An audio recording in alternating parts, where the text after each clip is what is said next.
최근에 소름 돋고 기묘한 일들이 후쿠시마에서 벌어지고 있다고 합니다. 먼저 후쿠시마 제1원자력발전의 사고로 일본의 전선 기지가 될 예정이었던 후쿠시마현 오쿠마초에 있는 오프사이트 센터의 본체 건물에 대한 해체 공사가 지난 25일부터 시작됐다는 소식부터 말씀드리겠습니다. 후쿠시마현 오쿠마초의 오프사이트 센터는 철근 콘크리트 건물 2층으로 구성되어 있으며 제1원자력발전으로부터 남서쪽으로 약 5km 거리의 중심부에 있습니다.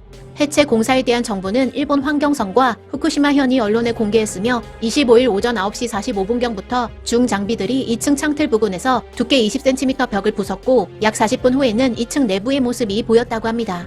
일본 정부는 예전부터 이 건물이 빠르게 해체되길 원했습니다. 왜일까요? 후쿠시마현 오쿠마초의 오프사이트 센터는 사고 직후 현지 재해 대책본부가 설치됐던 장소입니다. 그러나 이곳은 원전 사고 때 충분히 기능하지 못했습니다. 그 요인은 크게 세 가지가 있는데요. 첫 번째, 비상 배터리에서 오류가 일어나 불과 30분밖에 버티지 못하고 건물이 정전되었습니다. 두 번째, 전화 회선이 지진으로 절단되어 일부 위성 전화를 제외하고 외부와의 연락이 어려웠습니다. 세 번째, 제1원자력발전으로부터 방출된 대량의 방사성 물질이 건물 내로 들어오는 것을 막는 설비가 불충분하여 작업원의 피폭을 막을 수 없었습니다. 즉, 이러한 이유로 인해 이 건물은 후쿠시마 원자력발전 사고에 대한 일본 정부의 허술한 대비의 상징으로 여겨졌습니다. 그리고 무엇보다 2020 도쿄올림픽의 모토인 부흥이라는 이미지를 망칠 수 있기에 일본 정부는 이 건물이 빠르게 해체되길 원했던 것입니다. 다음으로 최근 후쿠시마에서 소름돋고 기묘한 일들이 벌어지고 있는데요. 이것에 대해 말씀드리겠습니다.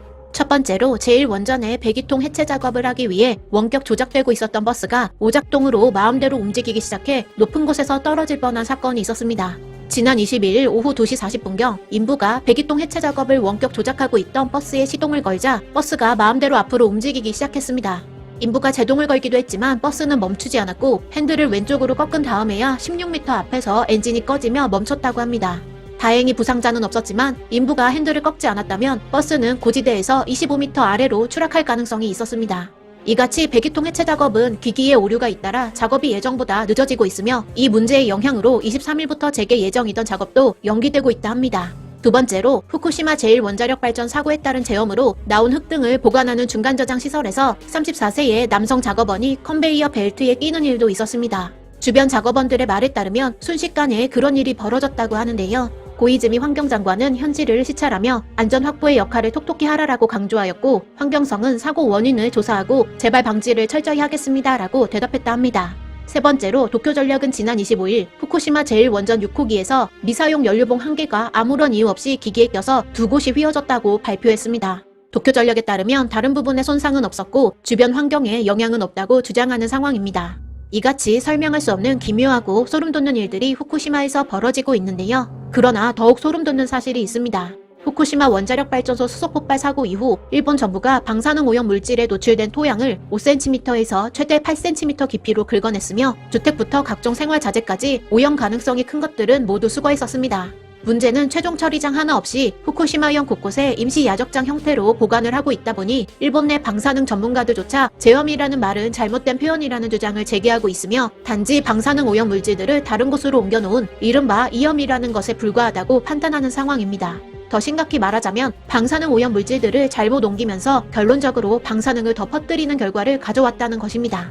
이러한 일들 때문에 한국 내에서도 방사능에 대한 불안감이 커지자 조명래 환경부 장관은 일본과의 양자 회담에서 후쿠시마 원전 오염수에 대한 우리 국민의 우려를 전달하고 처리 현황 정보를 공개할 것을 요구했습니다.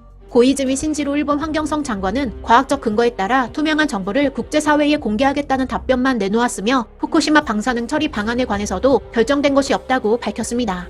여기에 더해 고이즈미 일본 환경성 장관은 후쿠시마현 복구는 착실하게 진전 중입니다. 제조품 출하액은 지진 전과 같은 수준이고 농업도 90% 정도로 복구됐습니다. 농림수산물은 출하 전에 모니터링을 진행하는데 쌀은 2015년산 이후로 방사능 수치 기준이 초과된 건수가 제로였습니다. 라고 말해 논란이 되고 있습니다.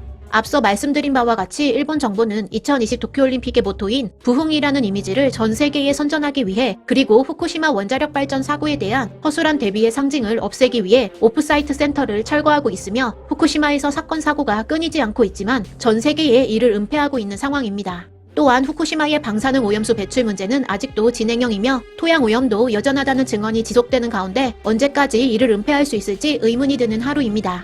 여러분의 구독과 좋아요는 콘텐츠 제작에 큰 힘이 됩니다. 시청해주셔서 감사합니다. 이상 세상사였습니다.